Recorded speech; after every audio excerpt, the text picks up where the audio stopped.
אי אפשר לספור אנשים ולשים הצידה שמות. אי אפשר לגייס אנשים לצבא בלי לשמור על קשר עם המשפחה. איך בדיוק צה"ל הגיע לזה? אני שוב אומר, זה קוד בנשמה הישראלית, אי אפשר להסביר את זה אחרת לדעתי. אז הוא חוזר חודש אחורנית. אז למה לא התחיל ספר במדבר פה? אין מוקדם ומאוחר בתורה, אבל למה? והתשובה לדעתי... כבר ניתן את התשובה, רגע, סבא, לא נחכה קצת, נשאיר במתח? נשאיר במתח, אתה יודע מה, באמת נשאיר במתח. זה חשוב להכיר בערכן של נשים, מה שהן רוצות לעשות ומה שהן יכולות לעשות. נכון? זה הסדר שקראנו? אני סומך עליך, סבא. לא, עכשיו ראינו, אתה ראית, לא מוזכרות כתפיים. למה דווקא בנחלת בנימין? זאת נחלת שכינה. ישכון לבטח עליו, שכן. אפשר להתחיל במדבר? עכשיו זהו, עכשיו סבא, אפשר להתחיל, יש אישור. בסדר, התחלנו את ההקלטה, שהתחדשנו במיקרופונים חדשים. המיקרופון כרגע החדש נמצא אצלי.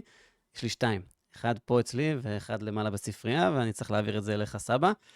אז אנחנו ממש התחלנו מחומש ויקרא, את כל האירוע, של 2 מקרא ו1 ביאור, ועכשיו מתחילים את חומש במדבר.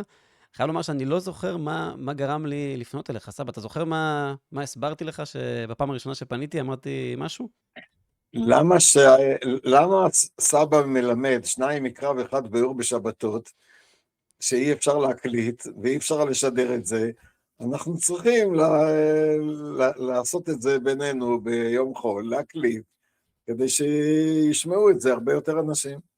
מעניין, כן? זה מה שאמרתי? יפה. טוב, את האמת שבפרסום, אני חושב יכול להיות שזה מה שאמרתי בהתחלה, בפרסום אחרי זה שפרסמנו, עשינו שיתוף של אתר התנ"ך, אז שפרסמנו, שמנו שם 4 נקודות. נקודה אחת זה היה שיח בין דורי, שיח בין סבא לבין נכד. אני חושב שהיא נקודה מאוד משמעותית שאני חוויתי אותה לכל אורך חומש ויקרא, וככה, ואז שמנו עוד 3 נקודות של טעמי מקרא, שבעצם זה 2 מקרא ו1 ביאור שאנחנו עושים אחד עם השני, שיח הפסוקים, ושמנו עוד פרשנות חז"ל וריאליה. פרשנות חז"ל, אני חושב שהתחדד לי מאוד הנקודה שבה הקריאה שלך את התנ"ך, בדרך שבה אתה אומר שככה קראו חז"ל, ככה בעצם קראו חז"ל, ואני חושב שמה שמסתתר מכל 3 הטעמים האלה בסוף, למטה, מתחת לפני השטח, זה באמת לתת הצצה. התורה שלך, סבא, לפרשנות שלך, למה שאתה מחדש פה בעולם התנ"ך ובכלל. ואני חושב שעברנו כברת דרך משמעותית מחומש ויקרא, ועכשיו עם שיפור גם אני רואה את הפנים שלך מאירות, כאשר אני מראה איך מדרש חז"ל שהוא ידוע מגמרות וממדרשים, פתאום אתה רואה אותו איך הוא יוצא מהפסוק. כן, זה ממש... כי זה מה שלא רגילים לעשות. ואני טוען שאי אפשר בלי ללמוד בעיון את הפסוקים, אי אפשר באמת להבין מדרשים ולא גמרות. אנחנו נגיד בגלל שאנחנו פרויקט ביתי, ממש עושים את כל הדברים בבית, אז הבית יש בו הפתעות, צריך לטפל בילדודסים כאלה ואחרים, מתוקים. חזרנו, אמרנו, נכון, אנחנו בחומש במדבר, חומש חדש, הפרויקט 2 מקרא ו1 ביאור, התחיל מחומש ויקרא, אנחנו שיתפנו, איך אנשים לא ישמעו את העצירה שעשינו עכשיו 5 דקות, אבל הכרנו את הנקודה הזאת שיש פה שיח בין דורי, שאני חושב שהיא משמעותית בלימוד תורה שמופיע בעם ישראל, שעובר מדור לדור, ועכשיו אנחנו עושים את זה ממש בלייב, בשידור חי פה עכשיו, וגם הנקודה של לתת הצצה לתורה שלך, סבא. אני חושב שאנחנו מאמינים שהתורה, שהפרשנות שאתה נותן משמעותית. שהמדרשים והפירושים וההלכות יוצאים מן הפסוקים, ובלי להעמיק בעיון בפסוקי התורה והתנ"ך, אי אפשר להבין את רוב המדרשים והסוגיות העוסקות בזה, אי אפשר להפוך את זה, צריך לחזור לתורת ארץ ישראל ולהתחיל ללמוד תנ"ך בעיון. זהו, זו נקודה אחת שאני חושב שהיא משמעותית, שאגב רציתי שהיא תלך איתנו להמשך, וזה באמת לשאול בנקודת הזמן הזאתי, שאתה כבר בגיל גבורות, ככה תתאר לי אולי עכשיו בדקה את הבית מדרש האידיאלי מבחינתך. בית המדרש האידיאלי מבחינתי,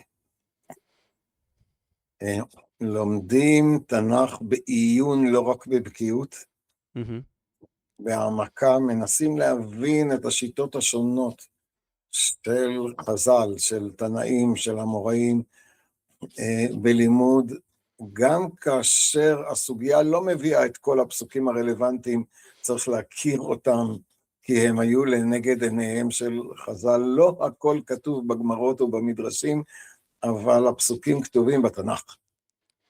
כאשר הסברתי את זה לפני 10 שנים, מהמם. שהקמתי לראשונה מכון גבוה לתנ"ך בישיבת הר עציון, והרב יובל שרלו היה אברך, כן, עכשיו, בדור הקודם. כן. כשאמרתי את הדברים האלה, הרב יובל הרים יד ואמר, הרב יואל, זה מתאים לשיטת רבי עקיבא, אבל רבי יהודה בן ביתרא כעס עליו. והוא ציטט את הגמרא בשבת, שרבי עקיבא אמר, מקושש שזה צלופחד, מהמם. שהרי כתוב על צלופחד, אמרות בנותיו, כי בחטאו מת. כן. ובפרשת המקושש לא כתוב שם. אז רבי עקיבא הקביל את הפרשות ואמר, מקושש זה צלופחד. אמר לו רבי יהודה בן ביתרא, עקיבא בין כך ובין כך אתה עתיד ליתן את הדין, וזה מזעזע כי הגמרא ידעה מה קרה לרבי עקיבא. מהמם. אם כדבריך, התורה כיסתו ואתה מגלה אותו. אם התורה לא רצתה לומר שצלופחד חילל שבת, למה אתה צריך לגלות את זה? ואם שלא כדבריך, נמצאת מוציא לעש על אותו צדיק. מאז שהרב יובל שרלו העלה את זה, כן. מצאתי עוד רבי עקיבא ועוד רבי עקיבא ועוד רבי עקיבא, זה נכון, זאת שיטה של רבי עקיבא, להקביל פסוקים וללמוד מההשוואות את התמונה הכוללת, גם דברים שלא נאמרו במפורש. ולקחנו את הגמרא, והראיתי לרב יובל שבגמרא, הגמרא שואלת על רבי יהודה בן ביתרא, אז מה היה חטאו של צלופחד?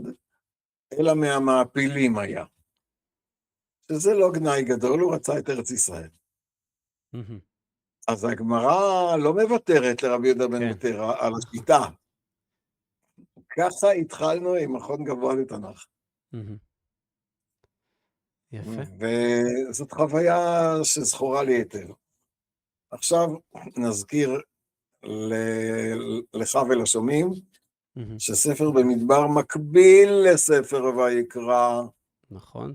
בא אחריו רק טכנית בכתיבה, אבל באמת עץ התורה ויקרא ובמדבר צומחים שניהם מסוף שמות. מהמם. הראינו את זה בזמנו ונראה את זה שוב. אפשר לראות את זה גם, אנשים יוכלו לראות פה בצד שמאל שלי, לא יודע איך זה יצא בסוף, את העץ. ממש יראו את העץ עץ של התורה. בראשית שמות, את התורה אבל ויקרא במדבר. את הפסוק. שלושת הפסוקים האחרונים בשמות הם מסעות, ומסעות יש במדבר ואין בויקרא.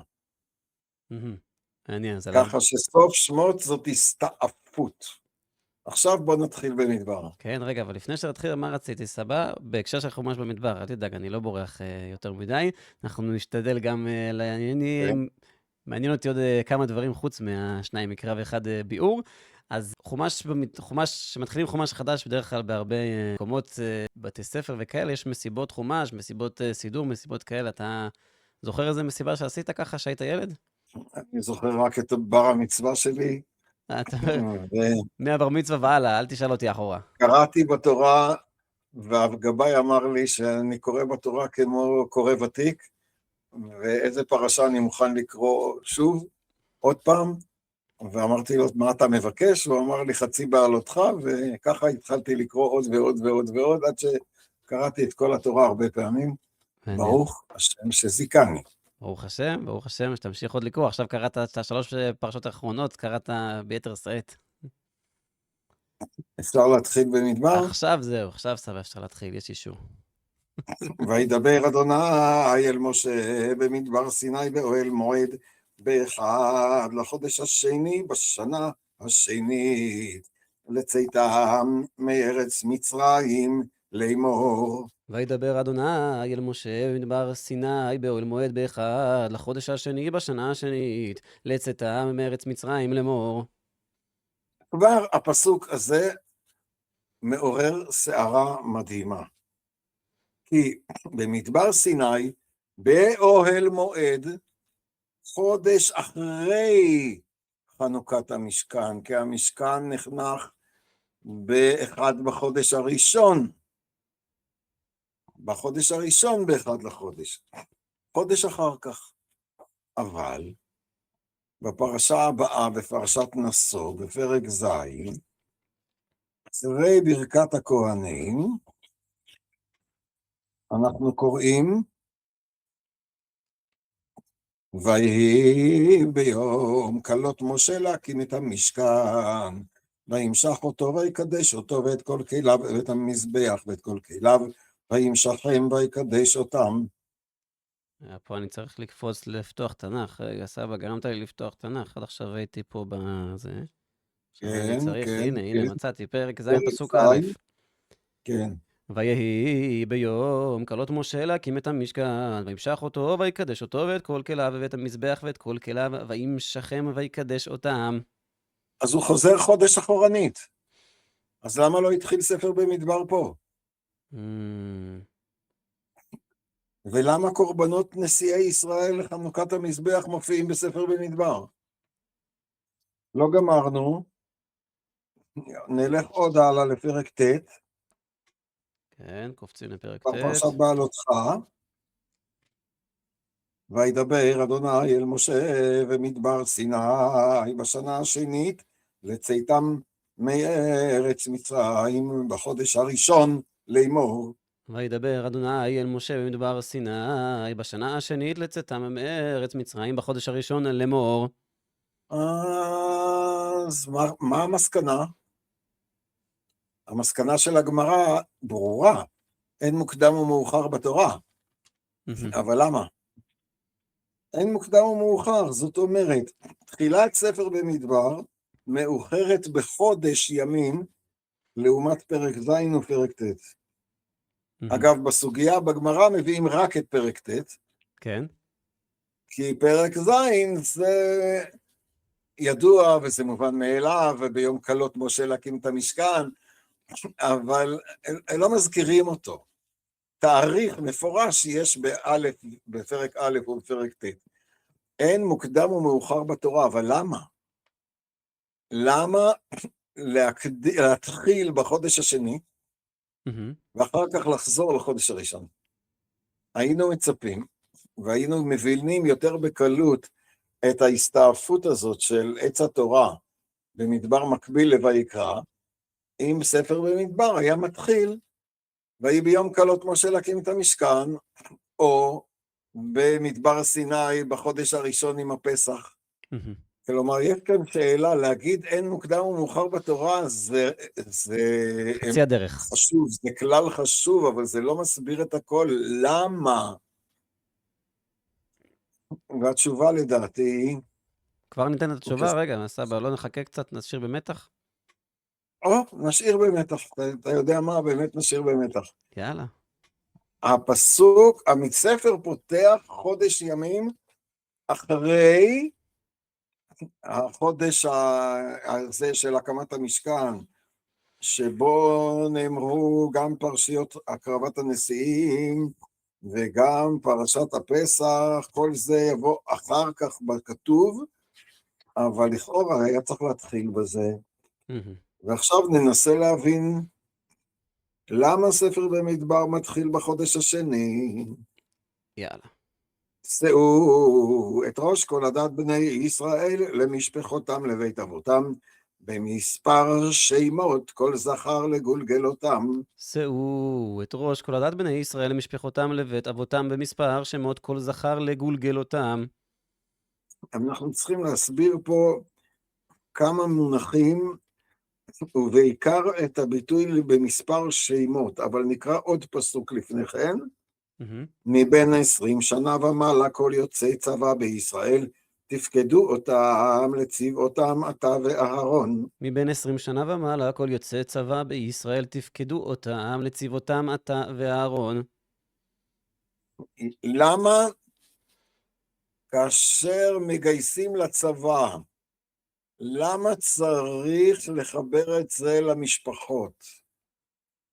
משפחה זה משפחה רחבה, בית אב זה משפחה מצומצמת, כן. במספר שמות, ואז כל זכר לגולגלותם, מבין 20 שנה ומעלה, כל יוצאי צבא בישראל. מבין 20 שנה ומעלה, בסדר, גיל הגיוס הוא לא 18, הוא 20 בתורה. כן, אני זוכר שדיברת איתי לפני הגיוס, התגייסנו בשיעור ב', אז היה ממש שאני בני 20. אני חושב שבאמת אלה שמתגייסים בגיל 20, אחרי שנה, שנתיים של לימודים, עושים דבר חשוב וטוב. ואני גם זוכר את ההבדל בין הסדיר שלי והמילואים, מבין 20 שנה ומעלה, אנשים יותר מאוזנים, יותר בוגרים, יותר אחראים. עכשיו, מה זה כל יוצא צבא בישראל? זה יחזור על עצמו שוב ושוב, כל יוצא צבא, כל יוצא צבא, כל יוצא צבא. אני חושב שכל יוצא צבא זה מה שקוראים היום פרופיל. זאת אומרת, כל מי שראוי ומתאים לתפקיד צבאי כזה או אחר. כל יוצא צבא, לפי התפקידים ומה שיוצאי צבא צריכים לעשות, לפי מה שהם מתאימים לו. אז יש כושר קרבי ויש כושר פחות, ויש כל מיני הבחנות נוספות. כל יוצא צבא מכיל את כל ההבחנות האלה. מה מיוחד בביטוי במספר שמות? וזה יחזור שוב ושוב. במספר שמות. לא רק מספר ולא רק שם. המילה מספר והמילה שם הם לכאורה שני הפכים. כן, כן, כן. אם סופרים אותך במסדר, אז אתה חסר שם. 1, 2, 3, 4, 5, 6, 7, 8, כפול 3, לא חשוב, זה מספרים. כמה יש בכיתה, כמה יש במחלקה, כמה יש בפלוגה, כמה יש בגדוד, אלה מספרים. ולחייל בצבא יש מספר צבאי. אומרת התורה במספר שמות, לא תמחקו את השם שלו, יחד עם השם שלו, תספרו שמות. מזה גם יצאה הקפדה הלכתית, לא לספור אנשים, לספור שמות. חשוב מאוד שלכל יוצא צבא בישראל יהיה גם השם שלו וגם המספר. עכשיו תגיד לי, מי מחק שמות והשאיר רק מספרים חקוקים על זרוע? זה היה נאצים יימח שמם. משמידי היהודים, הצוררים הגדולים של הדורות האחרונים. למחוק את השמות ולחקוק מספרים בזרוע. אומרת התורה, מספרים, כן מספרים, תפקדו אותם, כן מספרים, למרות הקושי ההלכתי והמוסרי והרעיוני לספור אנשים, יש בעיה, אבל תשמרו על השמות. ולא רק שתשמרו על השמות, תשמרו גם על הקשר עם המשפחות, למשפחותם לבית אבותם. שאלתי פעמים רבות אנשים מומחים בדבר, תגידו לי, מה שאנחנו מכירים בצה"ל, שמתאמץ מאוד לשמור על הקשר בין החייל לבין המשפחה שלו, זה מצוי בעולם?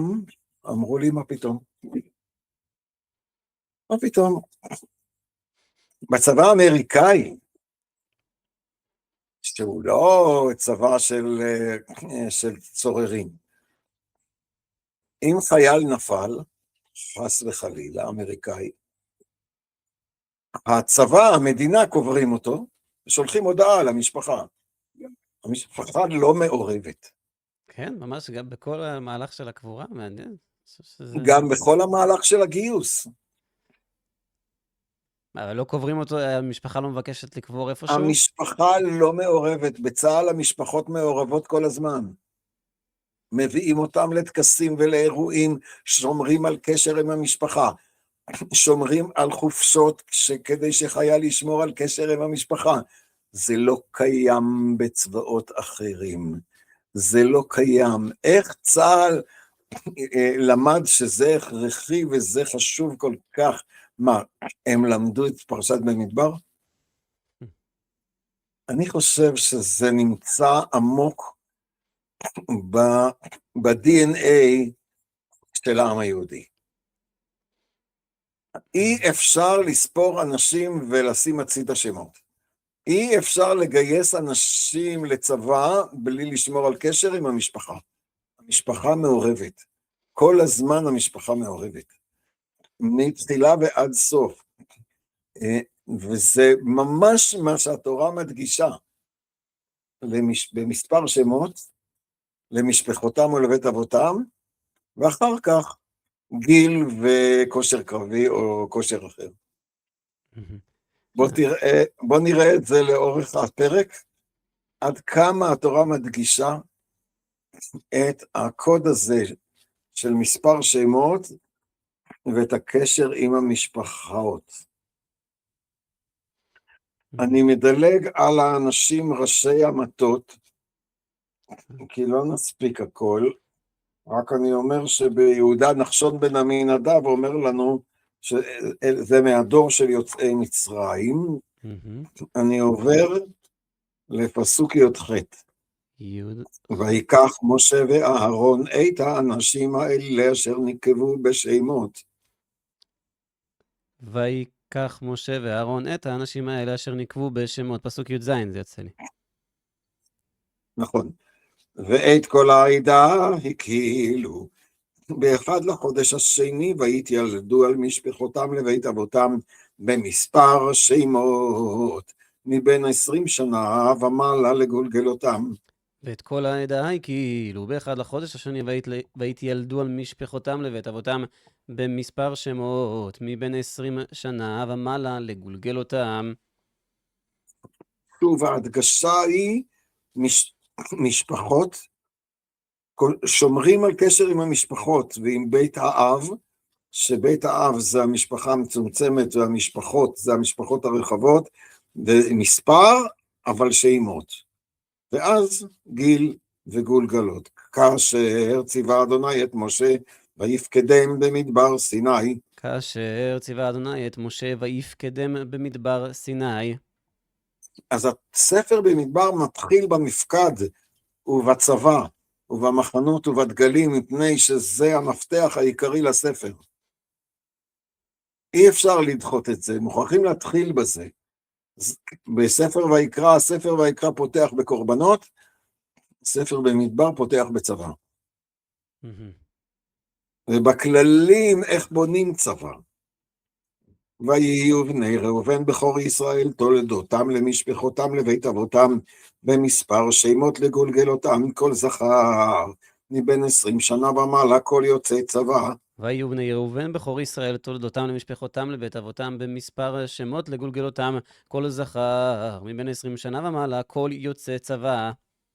אתה רואה את כל ההוראות מסודרות על הסדר, תולדותם, כל אחד עם תאריך לידה, למשפחות, לבית אבות, לבתי אבות, במספר שמות, גולגלות, כל זכר.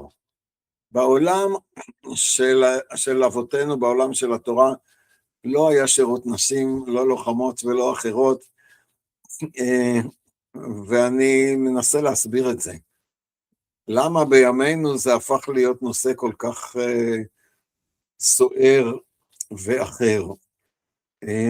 תחשוב לרגע על נהיגה בחמורים, סוסים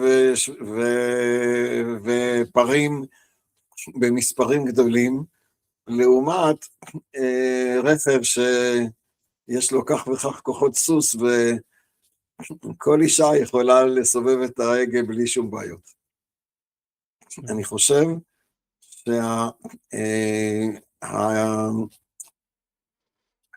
כל המודרנה מאפשרת לנשים לעשות דברים שפעם הם לא יכלו לעשות.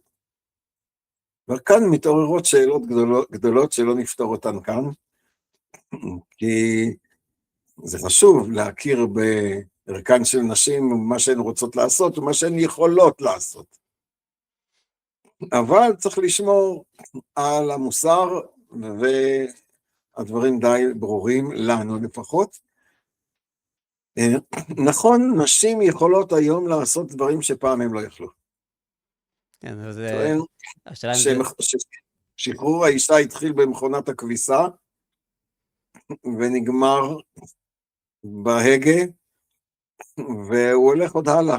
כן, בעצם, אם אני מבין, אתה תולה את רוב המהפכה על האפשרות, או בעצם להיפטר מהתלות, מה שנקרא, תלות הפיזית. נכון, בהבדל הפיזי העמוק. עכשיו, אז זה עדיין לא אומר איך עושים את זה, ואיך מותר לעשות את זה, ומה הגבולות וכו'. אבל עצם העובדה שאישה בימינו עושה דברים אחרים לגמרי מאשר פעם, זה התחיל במכונת הכביסה. אתה יודע שכתוב בגמרא בכתובות, במשנה, אם אישה הכניסה לאיש שלה שפחה אחת, לא טוחנת ולא עופה ולא מכבסת. כן, כן, נכון. אז זהו, אז תנור אפייה במכונת כביסה, נו טוב. אז רק זה אומר, אבל רגע, זה שאלה על זה, כי זה אומר שזה היה קיים כבר פעם, מי שהייתה יכולה להכניס את עצמה. כן, אבל רק לאצילות שיש להן שפחות. הבנתי. אתה מבין, וברוך השם, מכונת כביסה, אין בה סכנה מוסרית, כמו שיש לשפחות ועבדים, ולך תדע מה הם עושים שם. כן. מעניין, הסתכלות מעניינת, פיתוח מעניין. אז זאת הערה שלי בקיצור, מאמר שלם, בספר מחוויון תורתך, כרך א', תקרא על זה בהרחבה, וזה אני אומר על כל זכר, שזה בכלל לא עלה על הדעת, שירות נשים בצבא, זה לא יכול היה לעלות על הדעת. ומבין 20 שנה ומעלה דיברנו, כל יוצא צבא, אני אומר שזה כושר, יכולת לשרת בתפקידים כאלה ואחרים. אז זה לא החיבור פה, אגב, אז יש לי שאלה, מבין 20 שנה ומעלה, כל יוצא צבא לכאורה זה החיבור, כל מישהו מבין 20 שנה ומעלה, אז הוא יוצא צבא, בלי שאלה, האם אתה פרופיל 72 או 54? כל יוצא צבא מכיל את כל הפרופילים. אתה אומר ממש את כולם, אבל לא היה מישהו שאומרים לו, יש לך פטור. נכון, כי יש דברים שכל אחד יכול לעשות. הבנתי. ואני קורא עכשיו איתך, בוא נקרא את זה קצת יותר מהר. פקודיהם למטה ראובן 46,40,500. פקודיהם למטה ראובן 46,40,500. על המספרים צריך שיעור שלם לבדו, ולא נעשה את זה היום. לבני שמעון, תולדותם למשפחותם לבית אבותם פקודה, ומספר שמות לגולגל אותם כל זכר, מבין 20 שנה ומעלה כל יוצאי צבא. לבני שמעון, תולדותם למשפחותם לבית אבותם פקודה, ומספר שמות לגולגל אותם כל זכר, מבין 20 שנה ומעלה כל יוצאי צבא. אותו פסוק חוזר. כן, זה ממש מעניין. עכשיו אני... לא אומרים מספיק פעם אחת. חוזר. פקודיהם למטה שמעון 49,50,300. פקודיהם למטה שמעון 49,50,300. לבני גד, תולדותם למשפחותם לבית אבותם במספר שמות, מבין 20 שנה ומעלה כל יוצאי צבא. לבני גד, תולדותם למשפחותם לבית אבותם במספר שמות, מבין 20 שנה ומעלה כל יוצאי צבא. שוב חוזר. כל שבט, זה רק מראה כמה זה קריטי. כל שבט, אתם צריכים לבנות את הצבא, ככה, שכל אחד בא עם תולדותיו, כלומר, מתי הוא נולד, בין כמה הוא, הקשר עם המשפחה, הקשר עם בית האב, המשפחה הגרעינית, במספר שמות, גם מספר וגם שמות, גיל וכושר, יכולת צבאית. אני חייב לבוא סבבה, אני מכיר כזה, סתם מעלה בי איזשהו, אני לא בן אדם, אני יחסית אליך, אני צעיר, אבל קראתי כמה פעמים את חומש במדבר, ואת הנקודה הזאת שזה חוזר על עצמו, מספר שמות, תולדותם, משפחותם, עכשיו כאילו זה הבריק לי, לא יודע, זה ככה, כן, כן, כן, זה רק מראה עד כמה זה קריטי, עד כמה התורה מייחסת לזה חשיבות עליונה. ומספר שמות זה השיא, זאת אומרת, לא תמחקו שמות. וואו. מספרים, צריך מספרים, וצריך כושר, צריך וגיל, אבל לא תמחקו שמות ולא את הקשר למשפחות. זה יופי שאנחנו עושים למה את גד? שניים מקרא, סבא. למה גד אחרי ראובן ושמעון? כי לוי יש לו תפקיד אחר. מהמם. אז גד בן זלפה נכנס במקום לוי, שים לב. כן, ראובן, בסדר. שמעון וגד. פקודיהם למטה גד 45,650. פקודיהם למטה גד 45,650. לבני יהודה תולדותם למשפחותם לבית אבותם במספר שמות. מבין 20 שנה ומעלה כל יוצאי צבא. לבני יהודה תולדותם למשפחותם לבית אבותם במספר שמות. מבין 20 שנה ומעלה כל יוצא צבא. פקודיהם למטה יהודה 470,600. פקודיהם למטה יהודה 470,600. לבני יששכר תולדותם למשפחותם לבית אבותם במספר שמות. מבין 20 שנה ומעלה כל יוצאי צבא. לבני יששכר תולדותם למשפחותם לבית אבותם במספר שמות. מבין 20 שנה ומעלה כל יוצא צבא. פקודיהם למטה יששכר 450,400. פקודיהם למטה יששכר 450,400. לבני זבולון תולדותם למשפחותם לבית אבותם במספר שמות. מבין 20 שנה ומעלה כל יוצאי צבא. לבני זבולון תולדותם למשפחותם לבית אבותם במספר שמות. מבין 20 שנה ומעלה כל יוצא צבא. פקודיהם למטה זבולון 750,400. פקודיהם למטה זבולון 750,400. עברנו את רוב בני לאה, מהמם. חוץ מלוי, כי ללוי יש תפקידים אחרים. אגב, תפקידים של עבודה קשה, פירוק והעמסה ונשיאה בכתף וכולי וכולי. זה לא רק לבני לוי לומדי תורה, זו טעות. מהמם. וגד נכנס במקום לוי, וקראנו 6, ראובן, שמעון, גד, יהודה, יששכר, זבולון. עוד מעט נראה מה יקרה בפרק הבא. לבני יוסף, לבני אפרים, תולדותם למשפחותם לבית אבותם במספר שמות. מבין 20 שנה ומעלה כל יוצאי צבא. לבני יוסף, לבני אפרים, תולדותם למשפחותם לבית אבותם במספר שמות. מבין 20 שנה ומעלה כל יוצא צבא. למה יוסף מתחילים עם אפרים ולא עם מנשה? מנשה הוא הגדול, מהמם. אבל יש את הברכה. יהושע בן נון, הרמטכ"ל של משה עוד ממלחמת עמלק מיציאת מצרים, מהמם. הוא המנהיג של אפרים.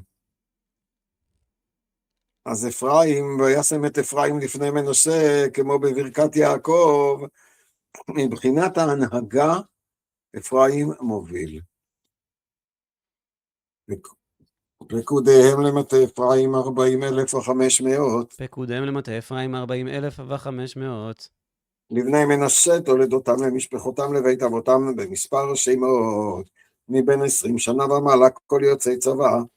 לבני מנשה תולדותם למשפחותם לבית אבותם במספר שמות. מבין 20 שנה ומעלה כל יוצא צבא. פקודיהם למטה מנשה 32,200. פקודיהם למטה מנשה 32,200. לבני בנימין תולדותם למשפחותם לבית אבותם במספר שמות. מבין 20 שנה ומעלה כל יוצאי צבא. לבני בנימין תולדותם למשפחותם לבית אבותם במספר שמות. מבין 20 שנה ומעלה כל יוצא צבא. פקודיהם למטה בנימין 35,400. פקודיהם למטה בנימין 35,400. אלה בני רחל. אבל הסדר הוא אפרים, מנשה, בנימין, ולא מנשה, אפרים, בנימין, לפי סדר הולדת. כי אפרים מבחינת מנהיגות, לא מבחינת נחלות. נחלות בארץ היו למנשה כפולות הרבה. ומכופלות. כן. אבל מבחינת מנהיגות אפרים מוביל. והנה בני רחל ביחד 3.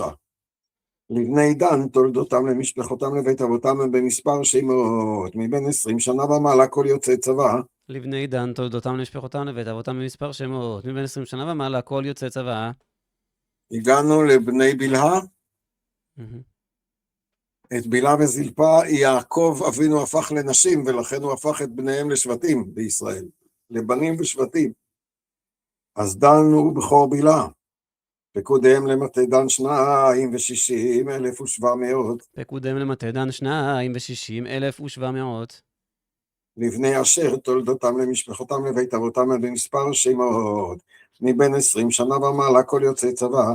לבני אשר תולדותם למשפחותם לבית אבותם במספר שמות, מבין 20 שנה ומעלה כל יוצאי צבא. אשר הוא בן זלפה. גד אחיו, הוא עבר למעלה במקום לוי, מהמם. כי הוא בכור זלפה, ואשר נשאר בין דן לנפתלי. פקודיהם למטה אשר 41,500. פקודיהם למטה אשר 41,500. בני נפתלי תולדותם למשפחותם לבית אבותם במספר שמות, מבין 20 שנה ומעלה כל יוצאי צבא. בני נפתלי תולדותם למשפחותם לבית אבותם במספר שמות, מבין 20 שנה ומעלה כל יוצאי צבא. פקודיהם למטה נפתלי 53,400. פקודיהם למטה נפתלי 53,400. אלה הפקודים אשר פקד משה ואהרון נשיאי ישראל 12 איש, איש אחד לבית אבותיו היו. אלה הפקודים אשר פקד משה ואהרון ונשיאי ישראל 12 איש, איש אחד לבית אבותיו היו. אלה הנשיאים שדילגנו על שמותיהם. מהמם. ויהיו כל פקודי בני ישראל לבית אבותם מבין 20 שנה ומעלה כל יוצאי צבא בישראל. ויהיו כל פקודי בני ישראל לבית אבותם מבין 20 שנה ומעלה כל יוצאי צבא בישראל. ויהיו כל הפקודים 600,000 ו3,550. ויהיו כל הפקודים 600,000 ו3,550. הלוויים למטה אבותם לא התפקדו בתוכם. והלוויים למטה אבותם לא התפקדו בתוכם. אז מה אנחנו לומדים? העקרונות של קשר של החיילים בצבא אל המשפחות הגרעיניות, בתי האבות, ואל המשפחות הגדולות, וכל אחד יתיילד, כן, יודיע מתי הוא נולד, בין כמה הוא, והקשר עם המשפחות יישמר. מספר כן, אבל שמות, שומרים על שם ועל מספר, אין רק מספרים, יש מספר שמות, ואז גיל וכושר, כל יוצאי צבא זה כל סוגי הכושר לכל התפקידים, ואני אומר שיש פה צירוף מדהים של הנחיות חברתיות מוסריות, הקשר עם המשפחות, שמירה על השמות, וההנחיות הצבאיות הקריטיות לצבא, גיל, כושר, כן, ההנחיות של הצבא שהן חיוניות לו זה מספרים וגיל וכושר, אבל לא תשכחו את השמות, את בתי האב והמשפחות, ומספר שמות זה הקוד, זה חוזר בכל שבט, חוזר פה 12 פעמים ועוד 2, 14 פעמים, וואו, התורה צועקת פה צעקה גדולה מאוד. אני חושב שמאות ואלפי שנים לא היה צבא יהודי, היה קשה מאוד להבין את הפרשה הזאת. הפלא הגדול בצה"ל הוא, שבצה"ל מבינים היטב את הרעיון של מספר שמות, ושל קשר עם המשפחות, בלי שהם למדו את זה מתוך ספר מצוות כלשהו שבנוי על פרשת במדבר. זה נמצא בתוך ה-DNA, בתוך הקוד הפנימי של העם היהודי כל כך חזק, אלפי שנים. אילו היינו באים בשם התורה, בשם עיון ולימוד ישיבתי ודורשים מספרי שמות, אתה יודע איך דברים כאלה נגמרים, מתחילים לריב ולהתווכח. ההסכמה השקטה והברורה לשילוב המשפחות עם החיילים, במה שקורה עם החיילים, הם מעורבים לאורך כל הדרך. גם בשמחות וגם חס וחלילה בזיכרונות, בטקסים ובמעמדים, המשפחות כל הזמן מעורבות. אין דבר, למיטב ידיעתי אין צבא כזה בעולם, וחופשות שמחייבות את הקשר עם המשפחות, וזה נמצא בקוד הברור, שיחד עם כושר וגיל ומספרים, צריך לשמור על שמות ועל קשר עם המשפחות. מי שמחק שמות וחקק רק מספרים היו הארורים, הצוררים הארורים, זה כל כך בולט וצועק, וזה גם מחזק את התחושה שההבנה של הרעיון מספר שמות, זה נמצא עמוק בקוד היהודי, בהבנה הפנימית של כולם, לא מפני שהם למדו את זה מהפסוקים בתורה, אלא הפסוקים בתורה משקפים את ההבנה הזאת בעומק הנשמה הישראלית. ברוך השם, זה הישג מדהים, לא מדברים עליו.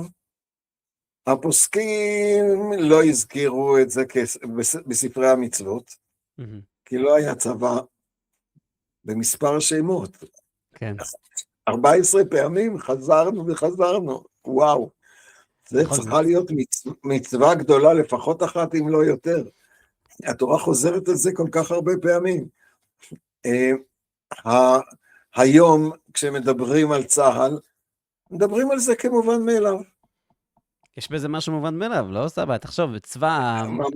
ממש... לא מובן מאליו, לא מובן מאליו ביחס או אפשר להגיד שגם מובן מאליו ביחס לצבאות אחרים. בסוף, מה צה"ל עושה? צה"ל לוקח, אומר, יש חוק גיוס חובה, אנחנו מגייסים כל מי שאנחנו יכולים, כל מי שיכול להגיע, הוא מבין שהצורך האנושי, יש פה צורך אנושי, שהחייל יהיה לו מוטיבציה ושהוא יהיה משמעותי. זה יותר מצורך אנושי. זה צורך מוסרי, פנימי, עמוק מאוד, לשמור על השמות ועל הקשר עם המשפחות, ולא כי כתוב ככה בתורה, אלא כתוב ככה בתורה, כי ככה כתוב בנשמה הישראלית. כן, כן, כן, זה הבנתי. עכשיו עוד סיפור קטן. כן. במלחמת יום הכיפורים היינו 4 חודשים בעיר סואץ. אחרי הפסקת האש, ישבנו שם 4 חודשים. כן. ואז התחילו חופשות. גם זה שאלתי, בזמן מלחמה חופשות? יש דבר כזה חופשות בשעת מלחמה? אמרו לי, בצבאות בעולם אין דבר כזה. מלחמה זה מלחמה. מה פתאום חופשות? קרא לי המגד, חבר טוב מקיבוץ עין חרוד, קרא לי המגד, ואמר לי, מתחילים להוציא חופשות. אתה מבין, מהעיר סואץ, במלחמה, שיש רק הפסקת אש, מתחילים להוציא חופשות. אחרי כמה זמן זה היה של המלחמה? כמה זמן? אז אחרי הפסקת האש, זמן די קצר. קצר. זמן די קצר. הוא אמר לי ככה, יש פה צעקות גדולות על משפחות קורסות ועל משקים מתמוטטים, אני שומר לי קצת מהמכסה של החופשות, לחופשות מיוחדות, ואתה, יואל בן נון, שליח שלי, לעלות לארץ כל יום ראשון, מסואץ. מסואץ, העלייה לארץ. כדי לבדוק את הבקשות הדחופות לחופשות מיוחדות, כי משפחות נהרסות ומשקים מתמוטטים, וישבנו, אני חזרתי בימי רביעי, בסוף שבוע ישבתי עם המגד, על כל מה שראיתי, הוא אישר חופשות מיוחדות לפי הדיווח שלי, אף אחד לא רימה, אף אחד לא יטעה, אבל ידעו שיש איזה מישהו שבודק מטעם המג"ד. כן. עכשיו, איך מגיעים מחופשה, מהעיר סואץ לחופשה, בדיוק בישראל? צה"ל הכשיר שדה תעופה ממערב לתעלה, כדי להוציא טיסות לחופש בזמן מלחמה, כדי לשמור על קשרים עם המשפחה. ואני יצאתי בטיסות כמעט תמיד, לפעמים אי אפשר היה לטוס, אבל כמעט תמיד טסנו, הלוך, טסנו חזור, שבתות הייתי בסואץ, 3 ימים, חיכו לי נהגים מהגדוד ונסעו איתי לכל המקומות, מטורף. רק כדי לשמור על קשרים עם משפחות בזמן מלחמה, והוא שמר על חלק מהמכסה כדי שהוא יוכל לאפשר חופשות מיוחדות. לפני כמה שנים סבתא אסתר פגשה אישה אחת באיזה אירוע, והיא אמרה לה, האיש שלך הציל את הבית שלנו במלחמת יום הכיפורים. וואו, עד כדי כך? כן. היא ממש זכרה את אותם נקודות? ודאי, ודאי, מפני שהחופשה המיוחדת אפשרה על האיש להגיע ולפתור את הבעיות. עד כמה צה"ל נאבק, עד כמה זה קריטי וחשוב, הקשר של החייל עם הבית, וזה חלק מרכזי במוטיבציה שלו, כן. וזה לא קיים בצבאות אחרים, אין דברים כאלה. איך בדיוק צה"ל הגיע לזה? אני שוב אומר, זה קוד בנשמה הישראלית, אי אפשר להסביר את זה אחרת לדעתי, כי זה בהתאמה מדהימה למצוות התורה, שנקרא לה בכותרת הראשית, במספר שמות. וואו, אתה ממש מוסיף לנו סבא מצווה בתורה? מצוות מתרי"ג? אין שום בעיה להסתדר עם התרי"ג, אנחנו אתה נאחד... תסדר את זה אחר כך. נאחד 2-3 מצוות. נדבר עם הרמב"ן, אי אפשר לקרוא את זה בלי לראות שהתורה זועקת פה איזה עיקרון מוסרי, תורני, חשוב ביותר. טוב, עכשיו, לא גמרנו. כן, מה זה? את הלוויים לא, על הלוויים לא נדבר עכשיו. לא גילינו את הסוד.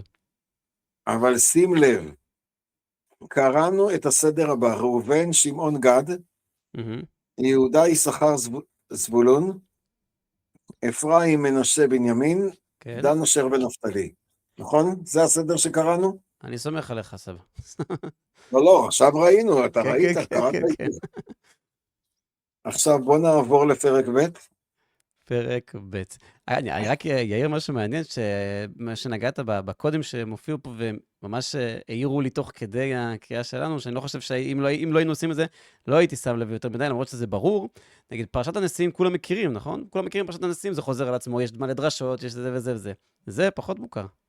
כאילו, נכון. אז זה נמצא, כן? אי אפשר להגיד שזה פחות מוכר, זה נמצא, פשוט לא דורשים את זה. התורה צועקת. פרק ב', וידבר אדוני אל משה ואל אהרון לאמור. וידבר אדוני אל משה ואל אהרון לאמור. איש על דגלו ואותות לבית אבותם יחנו בני ישראל, מנגד סביב לאוהל מועד יחנו. רגע, סבא, אני צריך פה לסדר. לא, זה ככה. פסוק ב'. כן, לא, אני על זה, אני פשוט תוך כדי, אנשים יוכלו לדעת שאני עושה כמה דברים במקביל, אני גם עורך את המקומות שבהם אנחנו נמצאים, רגע שנייה. אולי אני אחתוך את זה בעריכה, אולי לא, אבל אני גם עושה פה כמה סידורים. אז נעשה ככה, נגדיל את הכתב, שאנשים, מי שצופה ביוטיוב, יהיה לו יותר נוח לראות את זה. אנחנו כבר אומרים שאנחנו גם נהיה, מקווה שנצליח להביא אותנו גם לספוטיפיי, שאנשים יוכלו לראות אותנו בספוטיפיי, לא לראות, גם לראות וגם להאזין. ספוטיפיי סבא, אתה לא יודע אם אתה מכיר, אבל רגע. אז עכשיו אני חוזר שוב על פסוק א'. וידבר אדוני אל משה ואל אהרון לאמור. וידבר אדוני אל משה ואל אהרון לאמור. איש על דגלו ואותות לבית אבותם יחנו בני ישראל, מנגד סביב לאוהל מועד יחנו. איש על דגלו ואותות לבית אבותם יחנו בני ישראל מנגד סביב לאוהל מועד יחנו. ואחרונים קדמה מזרחה, דגל מחנה יהודה לצבאותם בנשיא לבני יהודה נחשון בן עמינדב. ואחרונים קדמה מזרחה דגל מחנה יהודה לצבאותם ונשיא לבני יהודה נחשון בן עמינדב. מתחיל ביהודה. קודם התחלנו בראובן שהוא בכור ישראל, ועכשיו מתחילים ביהודה. בעייתי. זאת אומרת, תמצית העימות בין ראובן בכור ישראל לבין יהודה כמנהיג, כן. זה מתחיל בספר בראשית, זה עובר דרך המחנות והדגלים. המפקד מתחיל בראובן, אבל המחנות והדגלים מתחילים ביהודה. כן. וצבאו ופקודיהם 470,600. וצבאו ופקודיהם 470,600. ואחרונים עליו מטה יששכר ונשיא לבני יששכר נתנאל בן צוער. ואחרונים עליו מטה יששכר ונשיא לבני יששכר נתנאל בן צוער. וצבאו ופקודיו 450,400. וצבאו ופקודיו 450,400. מטה זבולון ונשיא לבני זבולון אליאב בן חילון. מטה זבולון ונשיא לבני זבולון אליאב בן חילון. וצבאו ופקודיו 750,400. וצבאו ופקודיו 750,400. כל הפקודים למחנה יהודה 180,600 לצבאותם ראשונה ייסעו. כל הפקודים למחנה יהודה 180,600 לצבאותם ראשונה ייסעו. נכון? ראשונה? כן. יהודה, יששכר וזבולון הם הדגל המוביל. ראובן, שמעון וגד יהיו הדגל השני.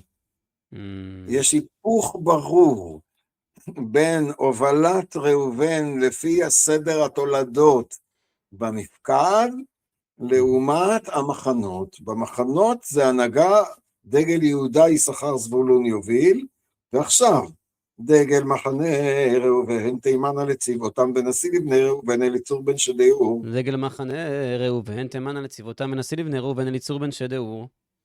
וצבאו ופקודיו 640,500. וצבאו ופקודיו 640,500. ואחרונים עליו מטה שמעון ונשיא לבני שמעון שלומיאל בן צורי שדי. ואחרונים עליו מטה שמעון ונשיא לבני שמעון שלומיאל בן צורי שדי. וצבאו ופקודיהם 59,300. וצבאו ופקודיהם 59,300. ומטה גד ונשיא לבני גד אליסף בן ראואל. ומטה גד ונשיא לבני גד אליסף בן ראואל. ראואל, דאואל. יש חילופים באותיות דומות במקרא, וזאת אחת הדוגמאות. וצבאו ופקודיהם 45,650. וצבאו ופקודיהם 45,650. כל הפקודים למחנה ראובן 100,051,450 לצבאותם ושניים ייסעו. כל הפקודים למחנה ראובן 100,051,450 לצבאותם ושניים ייסעו. יש היפוך סדר. קודם יהודה, יששכר וזבולון, ואחר כך ראובן, שמעון וגד. סדר המפקד היה לפי התולדות, ראובן קדם, ראובן, שמעון וגד, ואחר כך יהודה, יששכר וזבולון. ובמחנות זה התהפך, וחשוב לציין שמזרחה למשכן זה מול הפתח. זאת אומרת, כשהם חונים, הם חונים מול הפתח במקום החשוב ביותר, וכשהם נוסעים, הם נוסעים ראשונים. יהודה. כן. זאת אומרת, המתח בין ראובן ליהודה, אחר כך זה יבוא בזה שראובן ביקש נחלה בעבר הירדן, ויהודה קיבל את הר חברון מקום נחלת האבות, ועד יש כלב ועתניאל הם משבט יהודה עם המנהיגים הראשונים, אחר כך זה יגיע לדוד ולבית דוד, בסוף, אבל זה לא מתחיל מדוד, זה מתחיל כבר כאן, בתורה, ביחס בין דגל ראובן לדגל יהודה. אחרי שני דגלים, ונשא אוהל מועד מחנה הלוויים בתוך המחנות, כאשר יחנו כן יישאו איש על ידו לדגליהם. ונשא אוהל מועד מחנה הלוויים בתוך המחנות, כאשר יחנו כן יישאו איש על ידו לדגליהם. מה זה איש על ידו? איש על ידו לדגליהם. איש על ידו, היה לנו עד איש עכשיו? על ידו לדגליהם. כל אחד לפי הדגל שלו, עם ידו זה לאו דווקא יד פיזית, אלא תפקיד של מחזיק את הדגל, מי שמחזיק את הדגל. מחזיק דגל זה גם להחזיק דגל פיזית, וזה גם להחזיק תפקידים. כן. כל התפקידים שיש. אוהל מועד בתוך המחנות. הוא מחנה הלוויים. עכשיו, אני עוד מעט אגיד משהו על הנחלות בארץ, אבל תשים לב לזה שאוהל מועד באמצע. דגל מחנה אפרים לצבאותם ימה ונשיא לבני אפרים אלישמע בן עמיהוד. דגל מחנה אפרים לצבאותם ימה ונשיא לבני אפרים אלישמע בן עמיהוד. וצבאו ופקודיהם 40,500. וצבאו ופקודיהם 40,500. ועליו מטה מנשה ונשיא לבני מנשה גמליאל בן פדצור. ועליו מטה מנשה ונשיא לבני מנשה גמליאל בן פדצור. וצבאו ופקודיהם 32,200. וצבאו ופקודיהם 32,200. ומטה בנימין ונשיא לבני בנימין אבידן בן גדעוני. ומטה בנימין ונשיא לבני בנימין אבידן בן גדעוני. וצבאו ופקודיהם 35,400. וצבאו ופקודיהם 35,400. כל הפקודים למחנה אפרים 100,000 ומעל לצבאותם ושלישים יישאו. כל הפקודים למחנה אפרים 100,000 ומעל לצבאותם ושלישים יישאו. אז דגל מחנה אפרים הוא ימה, בעוד יהודה הוא מזרחה. כן. אז יהודה מול אפרים. דגל אפרים כולל את אפרים מנשה ובנימין בני רחל. והם מול. יהודה מול אפרים.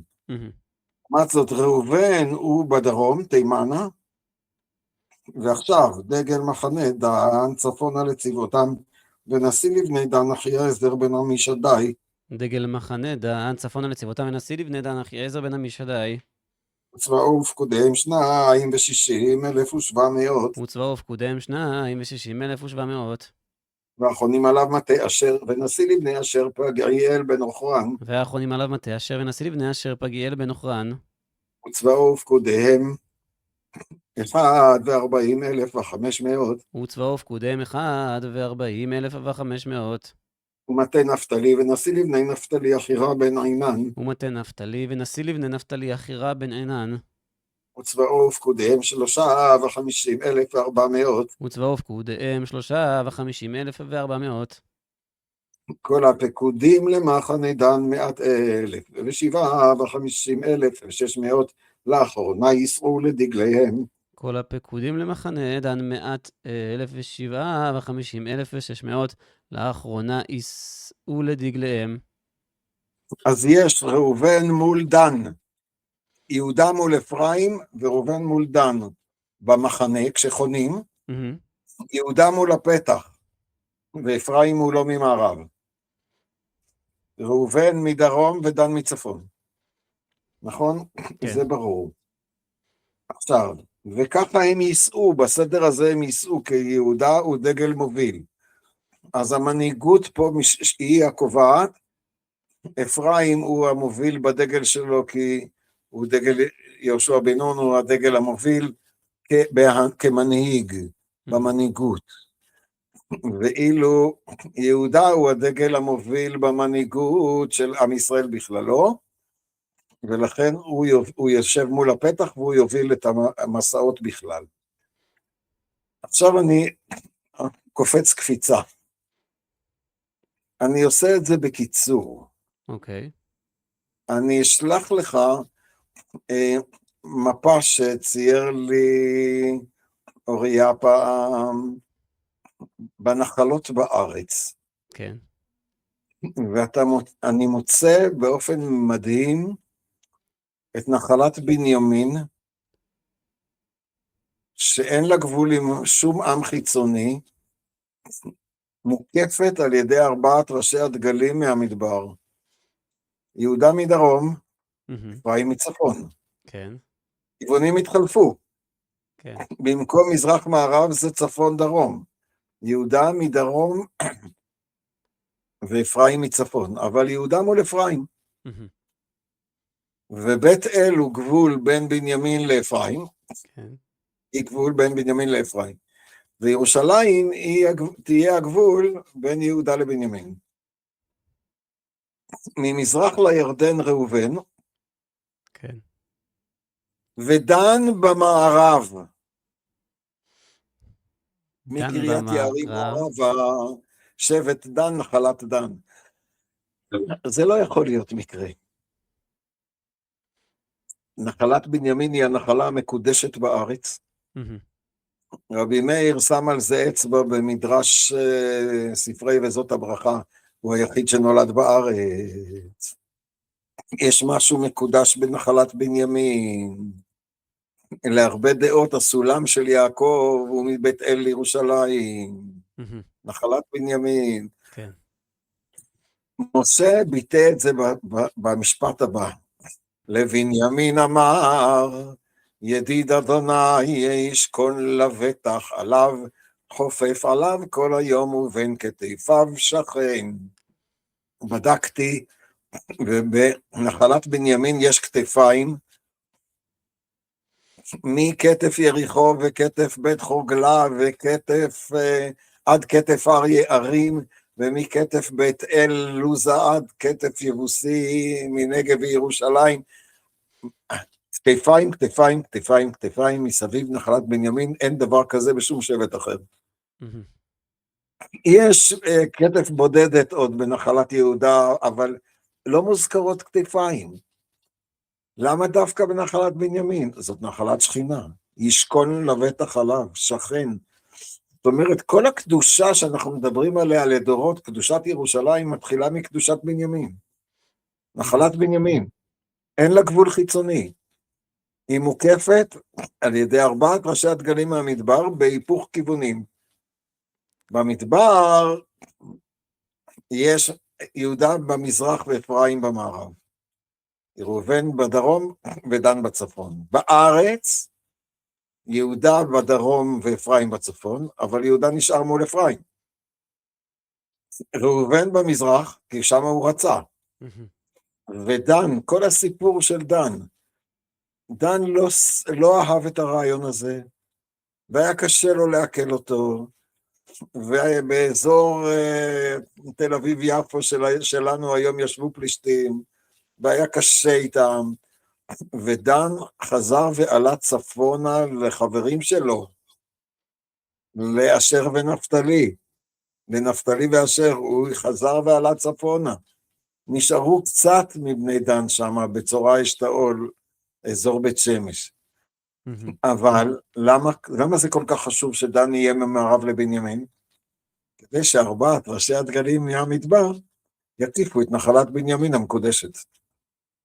אז נחלת בנימין המקודשת היא דומה לאוהל מועד והמשכן במדבר. ולכן בין כתפיו שכן. ולכן הקרבה גם בבית אל וגם במצפה וגם בנוף וגבעון, הכל נחלת בנימין, זה לא מקרה. יפה. אני אשלח לך את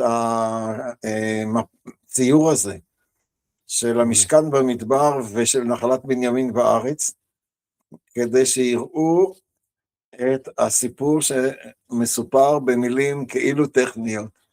יש פה עולמות שלמים שחבויים מתחת לנתונים הטכניים האלה, כן. וראינו גם את מספר השמות וגם את שינוי המחנות והדגלים לעומת המפקד, ראינו את החשיבות של הקשר עם המשפחה מול הכושר הקרבי והיכולת והמספרים במספר שמות. ראינו את השינוי מסדר המפקד לסדר הדגלים, ואת חשיבותו לדורות בנחלת בנימין המקודשת, בתוך נחלות ישראל בארץ. יפה, חיבור יפה. רגע, אבל אנחנו אמרנו שנשאיר במתח ולא ענינו על מה שהשארנו במתח בהתחלה. על... למה הספר מתחיל במפקד וצבא? כי כל הספר כולו הוא מסעות של עם ישראל במדבר, והעיצוב של המסעות זה המפקד והצבא והמחנות והדגלים. זה הדבר העיקרי שמעצב את ספר במדבר. אחר כך נחזור אחורנית לפרשת נשוא, ביום כלות משה להקים את המשכן, ונדבר על השאלה למה זה דווקא במדבר ולא בויקרא, ובבעלותך יהיה לנו פסח, למה זה דווקא שם ולא בויקרא, אבל יש לנו עוד מה לעשות. כן. אבל החשיבות של המפקד ועקרונות הצבא והמחנות והדגלים, זה כל כך חשוב שבזה התורה פותחת את ספר במדבר. יפה, זה מה זה תחילה, זה פתח של תשובה לשאלה, וזה כמובן ימשיכו איתנו, גם לנסוא ולבעלותך. אין ספק. וכן הלאה, וגם הזדמנות לאנשים לעשות 2 מקרא ו1 ביאור. אני חושב שלא חייבים טעמים אשכנזיים, אפשר גם לקחת איזה טעמים שאתם רוצים, אפשר גם בלי טעמים, אפשר לעשות... נכון. אבל העיקר שהשומעים חוזרים על הפסוק. כן, כן, כן. כי אז הוא מהדהד בראש ובתודעה, ואז יש משמעות אחרת לגמרי להסברים. נכון, ומי שבכלל לא צריך להיות על מחשב ועל תוכנות העריכה והקלטה תוך כדי, אז יש לו יותר פניות, מה שנקרא. אני ככה תוך כדי גם צריך לזה, אבל ברוך השם, אני חושב שמצליח לתפוס ראש לרוב. בסדר גמור, אז תודה רבה סבא, ואני אגיד שמי שנהנה מהשיעור ומהחברותא שלנו ונשאר פה עד עכשיו, מוזמן לשתף, וככה לכתוב לנו גם בתגובות ביוטיוב, ומקווה שוב פעם שיעלה לספוטיפיי גם, מקווה שגם האיכות של ההקלטה השתפרה, האיכות של השיעור עצמו. זהו. וישר כוח גדול לנכד יקר. ברוך השם, ברוך השם.